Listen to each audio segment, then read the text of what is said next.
Perry, there's short music and then 7 readings, all fairly short, and then another music. Can you organise the readings? Or who will read? Okay.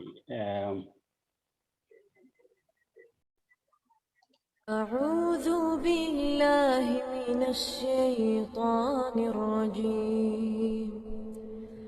بسم الله الرحمن الرحيم.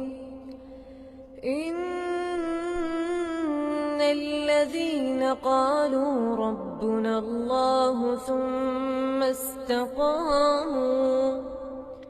تتنزل عليهم الملائكة ألا تخافوا تتنزل عليهم الملائكة ألا تخافوا ولا تحزنوا وأبشروا بالجنة التي كنتم توعدون.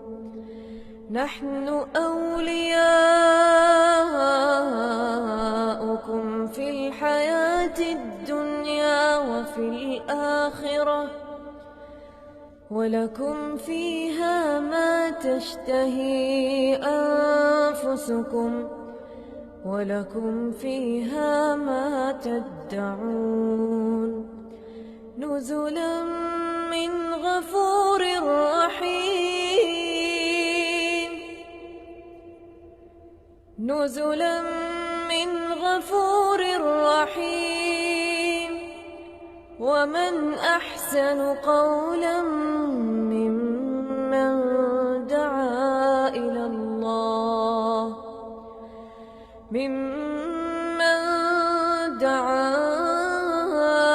الله وعمل صالحا وقال إنني من المسلمين. ولا تستوي الحسنة ولا السيئة ادفع بالتي هي أحسن فإذا الذي بينك وبينه عداوة كأنه ولي حميم. وما يلقاها إلا الذين صبروا وما يلقاها إلا ذو حظ عظيم. وإما ينزغنك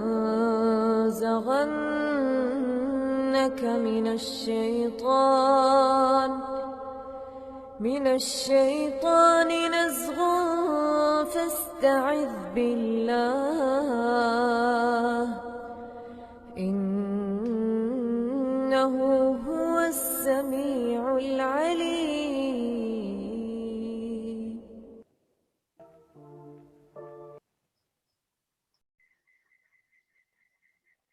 O God, my beloved, my heart's desire, a prayer by the Bible. Put all your beliefs into harmony with science. There can be no opposition, for truth is one.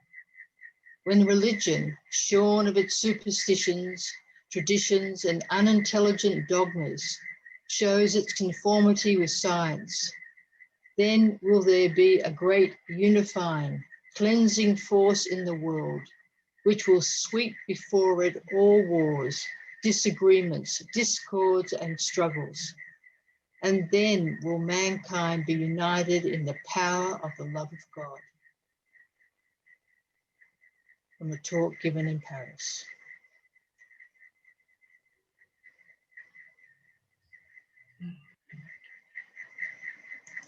Let there be no confusion in religion. No. Truth has been made clear from ever. Whoever rejects false worship and believes in God has grasped the most trustworthy handhold that never breaks.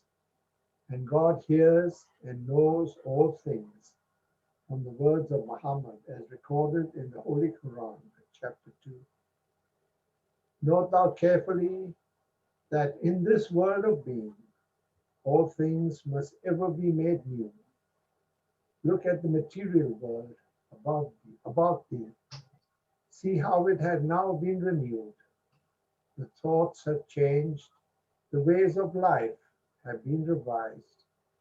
The sciences and arts show a new vigor. Discoveries and inventions are new. Perceptions are new. How then could such a vital power as religion, the guarantor of mankind's great advances, the very means of attaining everlasting life, the fosterer of infinite excellence, and the light of both worlds, not be made new? Selections from the writings of Abdul Baha.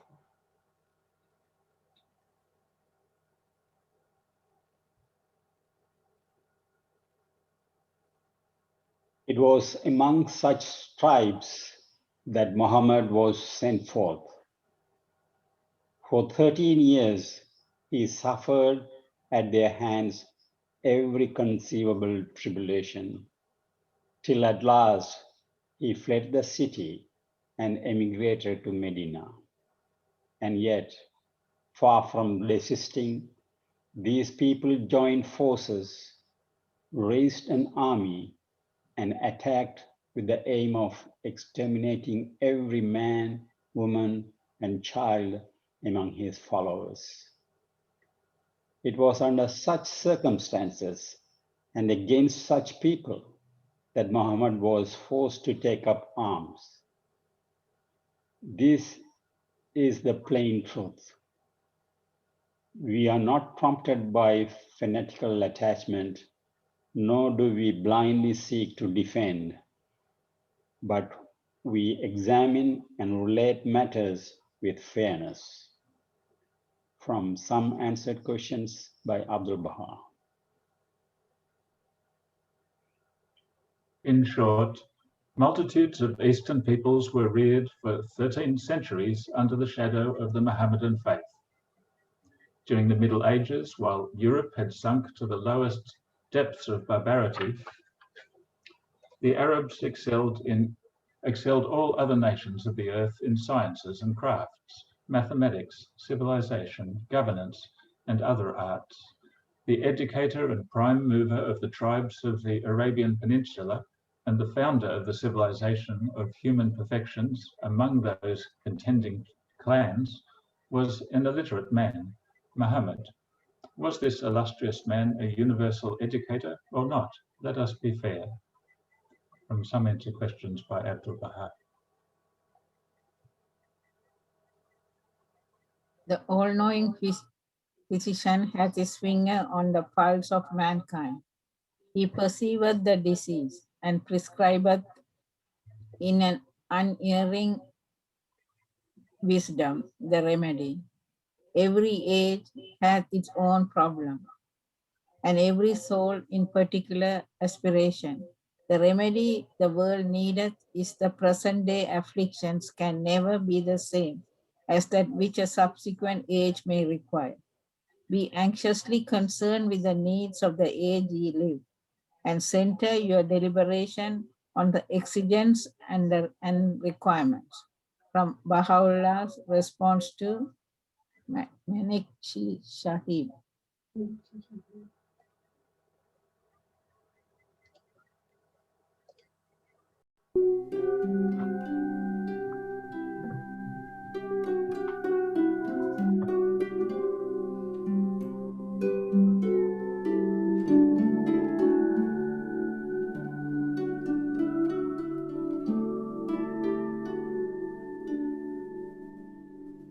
There is peace.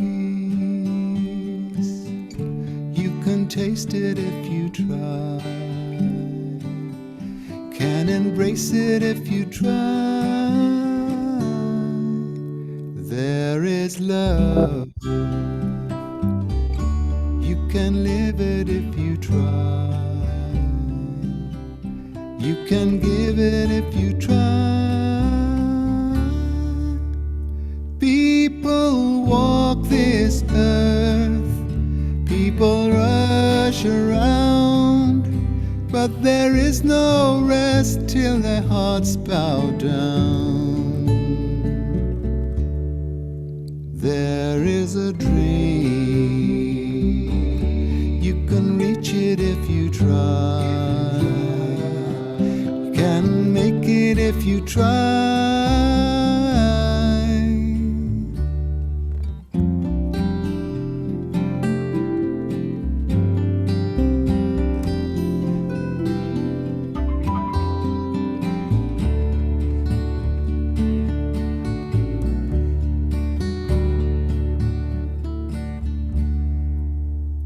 There is a God, you can know him if you try. You can approach him if you try. There are angels, they are with you day and night. You can know them if you try. I have searched this world, I have seen the signs, but I will not rest till I pass the line. There is heaven. Perry, shall I start the presentation? Yes, yes, sure. Before you do that, For being here for this talk. Now, just a bit of background. In 2018, I went to a wedding, and there was an old acquaintance there who's a Catholic priest and theologian. He served in the Vatican. He has a website which is very tolerant of other religions. And he told me he'd written a book comparing the New Testament and the Quran. And he said to me quietly, I really don't like the Quran. And so I put it, we had a little bit of a dialogue by email. I said, what about this idea that the wars of Muhammad were all defensive? And he said, no way, no way. So he's actually strengthened his little booklet on Islam to mention Baha'i now. Anyway, so I thought, okay, well, I really don't know myself. I should look into it. If everyone's saying all these things, let's find out. So I did a course on introductory course on Islam, chose as my assignment to investigate the expansion of Islam. How did it expand? And then I discovered that first of all, there was expansion of the Arabic tribes, but that was relatively peaceful, and virtually no coercion of change of religion. And the proof is that they coexisted quite happily with the Jews and the Christians, and shared their holy places and had treaties and so forth. And then about 100 or 200 years later, people converted voluntarily, whether because they believed or because of other reasons. People converted to Islam later. So that's the gist of what I found, that it wasn't inherently violent, and there wasn't conversion by the sword. So then, about a year and a half ago, I went to an Interfaith conference, and I sat down to lunch with a gentleman, and we introduced ourselves, and he told me he was the chairperson and founder of a national interfaith organization. And it's one where I'd attended their conferences before. And a very respected organization. I think Peter wants to join. Yeah. So I said, oh, this is great. I can tell this person who, I mean, the aim of the organization was to build understanding between the faiths, and they had the Sikhs, the Christians, Jewish, Buddhist, Hindu, Muslims, Baha'i. So I told him what I'd found about Islam not being inherently violent, and he said, oh, yes, it is. And straight away quoted me a verse from the Bible. And I thought to myself, well, there's not much room for dialogue here. And I was kind of surprised that at that peak level, they weren't actually talking to each other, and they held these misunderstandings about each other. So to educate myself, I thought, okay, well, I'll just get a few degrees in early Arabic history before I die. And then I thought, no, people have already done that. I don't have the time or the skills. So instead, I bought about 30 books and got a reasonably good feel for that period of history. And actually, some university lecturers from Yale and other places have their lectures online, and they were also very helpful. Listen to those while I'm driving to work. So despite my limitations, not being a historian, I did recognize that I had some positive attributes and some principles to work on, and maybe some basic skills. And they're the same principles and skills and attitudes that we see every week in this group, that we're all seekers of knowledge, that we're trying to overcome our own prejudices and improve our perceptions in the truth of search for the truth. And each of us has also discovered some gems that are worth sharing. So I thought if you permit, I'll just share with you what I found. I wrote it as a paper for this course I did, and I've got it on a website. I can give you a link later, but this is just a summary. The first 3 slides just give a bit of my perspective as a Baha'i, why I'm motivated to study this. There is so much misunderstanding about Islam in the West in general that you have to dispel. It's a Baha'i passage. And then, just going to move my controls out of the way and move Perry and John and Sachi out of the way, sorry. There. So this, and another motivation was to me was this quote from Abdul Baha: "If only the whole world would acknowledge the greatness of Muhammad and all the heaven-sent teachers, strife and discord would soon vanish from the face of the earth, and God's kingdom would come among men." And you can see in that image the.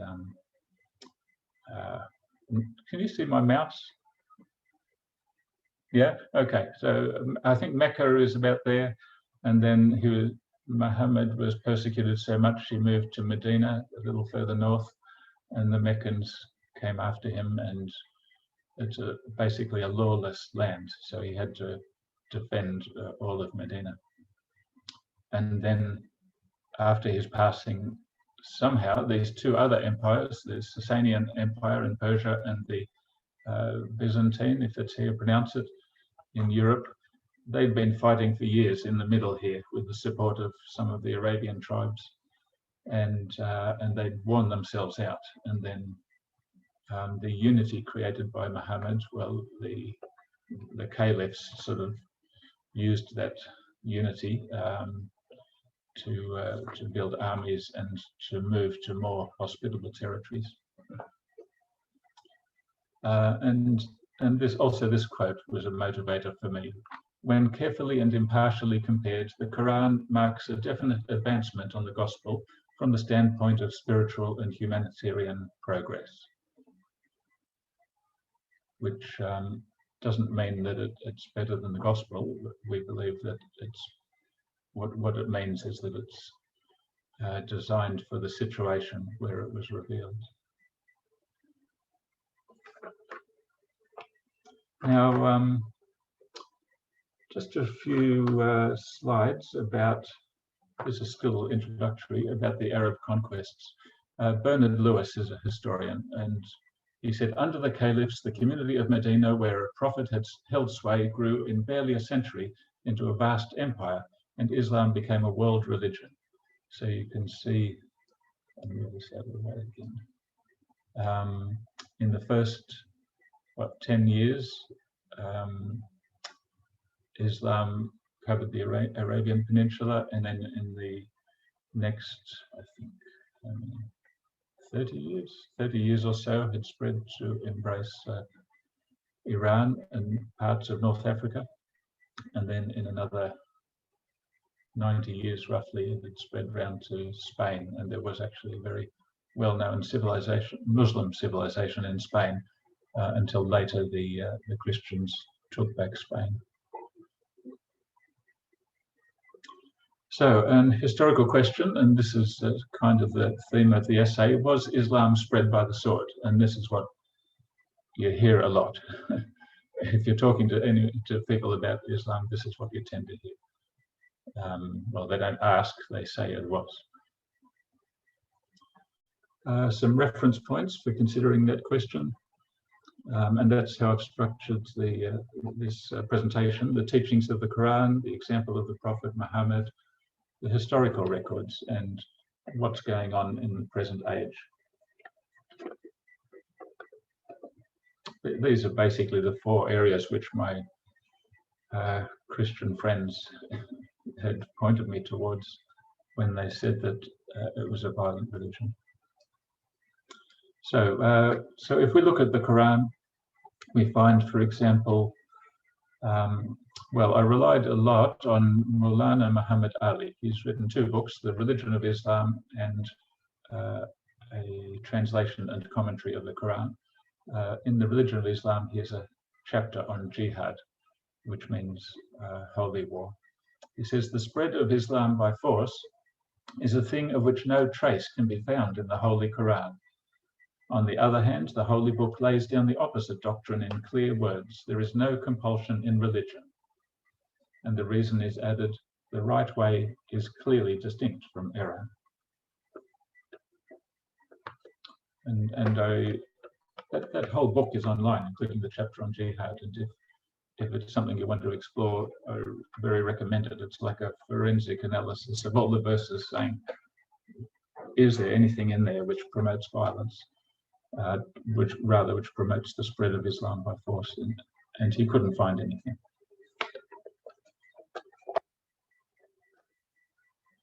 Also looking at the Quran,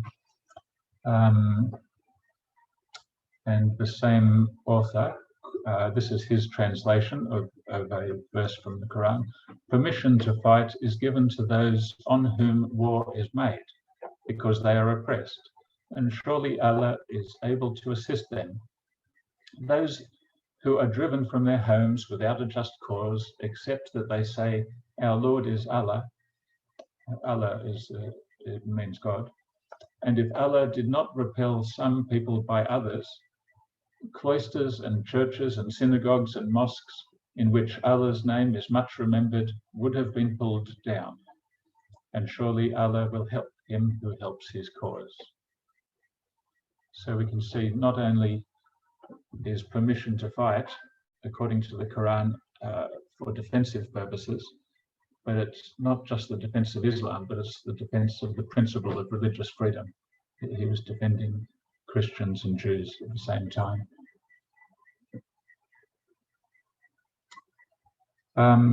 Next two slides are the second reference points, the actions of Muhammad. Abdu'l-Baha, this is of course a Baha'i view. You don't have to accept it if you're not a Baha'i. But he said the military expeditions of Muhammad were always defensive actions. And then the scholar Hassan Balusi.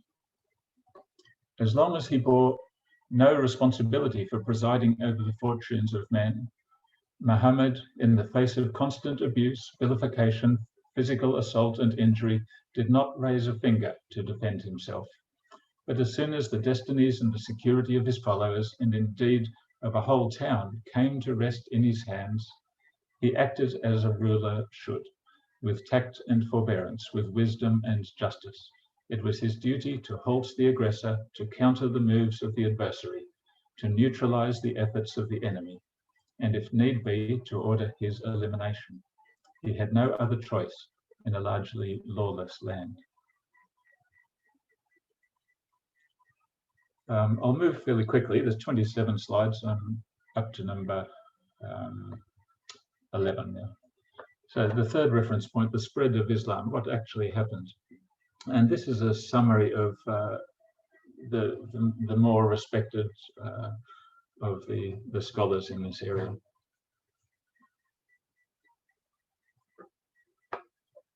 So Thomas Arnold was a professor of Arabic and Islamic studies in London in the late 19th and early 20th century. His research helped change the Western view, which saw Arab culture as exotic, backward, uncivilized, and sometimes dangerous. And he similarly looked very closely at as much history as he could find. He said, religious interests appear to have entered but little into the consciousness of the protagonists of the Arab armies. This expansion of the Arab race is more rightly envisaged as the migration of a vigorous and energetic people driven by hunger and want to leave their inhospitable deserts and overrun the richer lands of their more fortunate neighbors.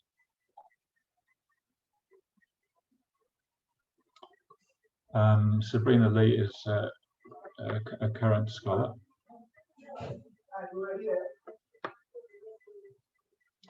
Even though the Muslim conquest of the Middle East, North Africa, and Spain had been very fast, occurring from within the early decades after the death of the Prophet to a century, the conversion of the population living in those territories has been a long and gradual process without any active involvement of the political power in the process, and it was undertaken by peaceful missionaries.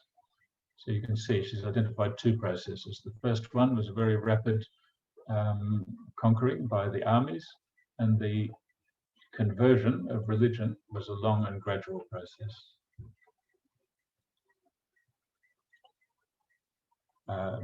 Inducements, so there's various reasons why people change religion. The conquered people were given various inducements, such as lower rates of taxation to adopt Islam, but they were not compelled to do so. Interestingly, if they remained as Christians or Jews, they paid a higher tax, but they were also exempt from having to serve in the army. Another one, initially Islam did not particularly encourage, far less insist upon conversion. The Quran enjoins Muslims to respect the people of the book, that is, members of other monotheistic religions with written scriptures. The peaceful coexistence of substantial Christian and, until comparatively recently, Jewish communities throughout the Muslim world is ample evidence that this injunction was heeded. Just on that point, it's very interesting to consider the Church of the Holy Sepulchre in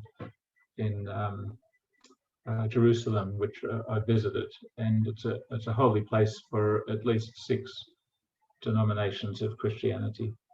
And 11 years ago, they were in their religious robes and hitting each other inside the church with their crosses and everything else, and punching each other. But so they don't trust each other with the key to the church.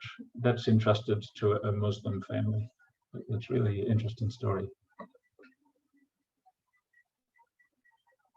Another reason for the ordinary Arabs and later the other peoples who took part in the wars of expansion seem to have been chiefly interested in obtaining booty.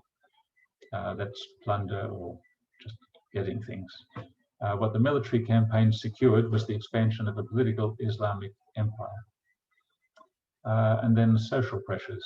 It is also true that once non-Muslims had been accepted as protected minorities within the empire, there were certain social pressures on them to become Muslims. The same as we have social pressures today to join the religion of the country or the religion of our parents. Though relatively few Jews and Christians yielded to the pressures, in Iran, the majority of the Zoroastrians did, because the Zoroastrian religion had lost much of its religious meaning and had become little more than a department of state. And it's very interesting, when I put this idea to people from Iran or Persia, who remember the wonderful past and the civilization which arose from the Zoroastrian religion. And I put this idea that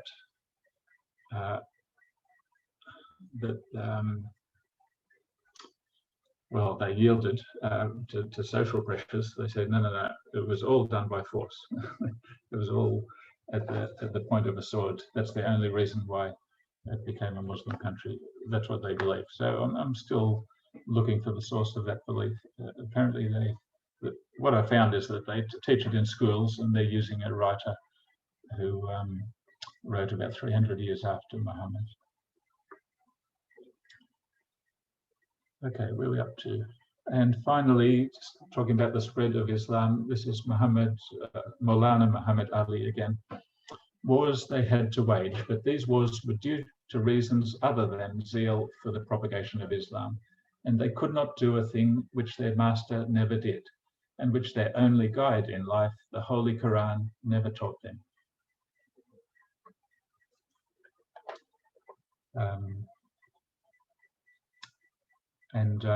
I find that interesting because when Muhammad passed away, he left two gifts to his followers. One was the Quran, the other one was his son-in-law and his descendants to sort of lead the community. And the church, more or less, even as he was on his deathbed, he said, we don't need the son-in-law. And they bargained amongst themselves as who would be the first caliph, and then the one who wasn't the first caliph later on became the second caliph, etc. So the religion became warlike and spread in that manner. The tribes, the Arabs, spread their empire very quickly by warlike means. But interestingly, they still had the Holy Quran to guide them, and that's why it was peaceful. All right, turning to the current situation. This is the fourth of these reference points. I won't read all this, but what we see currently is that there is, in Muslim countries, often a pressure to recant, and that people are given the choice to either live or die. And if they don't recant, then they die. And that's happened to several hundred Baha'is. That's happened to Christians in Iran, and it happens in various places. The second aspect, these are kind of the negative. Well, religion is light and dark. This is two slides about the darkness of religion, especially when they forget their original teachings. And that applies to, I suppose, all religions. Muslim political behavior has varied greatly throughout history. Some Muslims have cited scripture to justify violence, and some have cited it to justify peace. If scripture is a constant, but the behavior of its followers is not, then one should look elsewhere to explain why some Muslims engage in terrorism. That's a little bit complicated argument, but I'll just keep moving forward. We can discuss it later. Now, a couple of positive slides, the light of religion.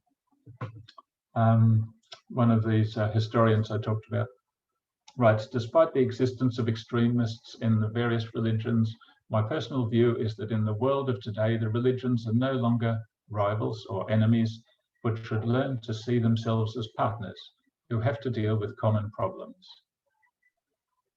And this is a lovely thing you might want to look up on YouTube, the Interfaith Amigos.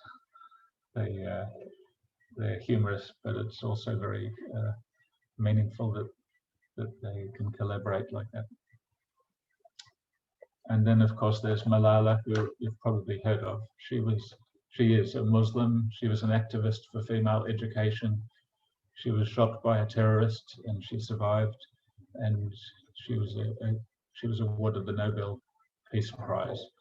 And very inspiring to read the book about her father, who empowered her all through her childhood. And it's also lovely to listen to her talking on YouTube. All right, I'll keep moving if it's all right. So there are alternative views. Not everything I found supports the argument that Muhammad is peaceful and Islam is peaceful. I'm just going to touch briefly on this slide. In my essay, which is on the website, which I'll give you the link later, if I remember, I analysed these three books. Edward Gibbon is a very respected historian. He blamed Christianity for the fall of the Roman Empire, and he had a few pages to say about Islam, and he definitely did not like Islam.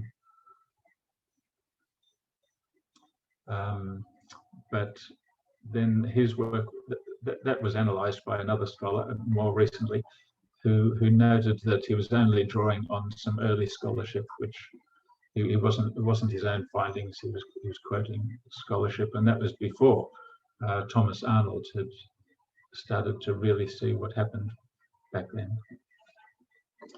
Second one, Robert Spencer. I listened to him in an interview on YouTube, and he was asked, so why didn't you continue your academic career to promote these ideas? And he said, oh, I did. I got a master's degree, but then they just wanted me to have their point of view. And I thought, I'll just appeal to the court of public opinion. So he left academia, wrote this book, and then I think he became an advisor to the American government over the last few years. And anyway, I wrote down the exact quote from his talk, and I put it in my essay. Finally, one which I really had hoped for, Bernie Power is in Melbourne, and he does have the right qualifications as a historian specialising in Arabic texts and so forth. So I thought this book could be very helpful, but it wasn't. So that's all I'll say at the moment. All right. Sorry to give you so much information in one sort of condensed, but I'll keep moving. I just want to finish with there's 4 more slides. 3 of these are a Baha'i perspective. Abdu'l-Baha wrote, the faith of God must be propagated through human perfections, through qualities that are excellent and pleasing, and spiritual behaviour. As for the sword, it will only produce a man who is outwardly a believer and inwardly a traitor and apostate. And that makes sense to me. That's how the faith of God must be propagated. When Baha'u'llah learnt about some of the things which, when he was a child, he picked up a bit of history about some of the things which happened in the early history of Islam, and it made him very sad for several days, and he vowed to do all he could to make the world more peaceful. From a Baha'i perspective, when he received a revelation, he had an opportunity to make the world a better place. And he wrote, O peoples of the earth, the first glad tidings which the mother book hath in this most great revelation imparted unto all the peoples of the world is that the law of holy war hath been blotted out from the book.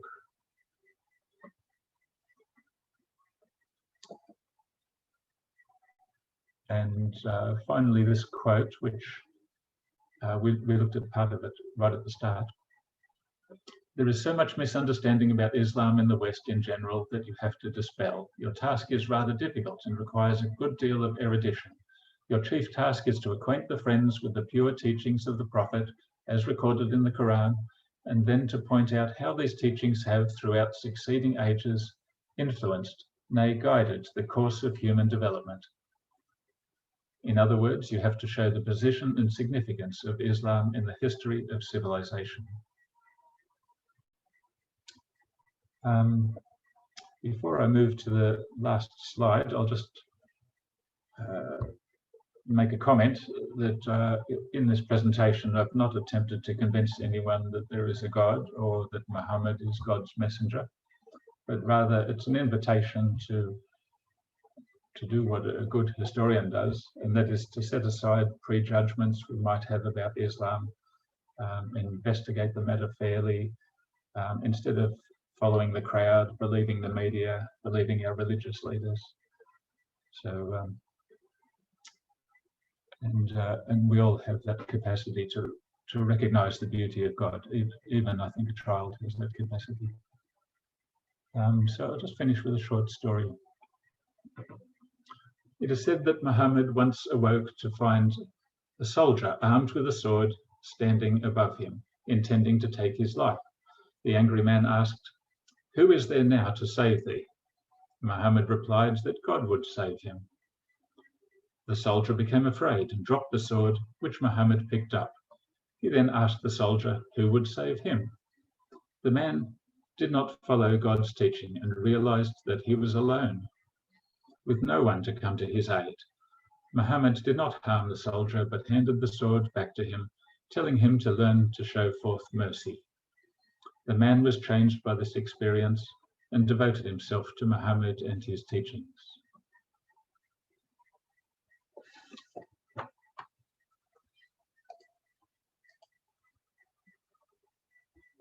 So that's a summary of my talk. If you want to read the full paper, I put it temporarily on my website, which is colindibdin.com, with no dots between Colin and Dibdin.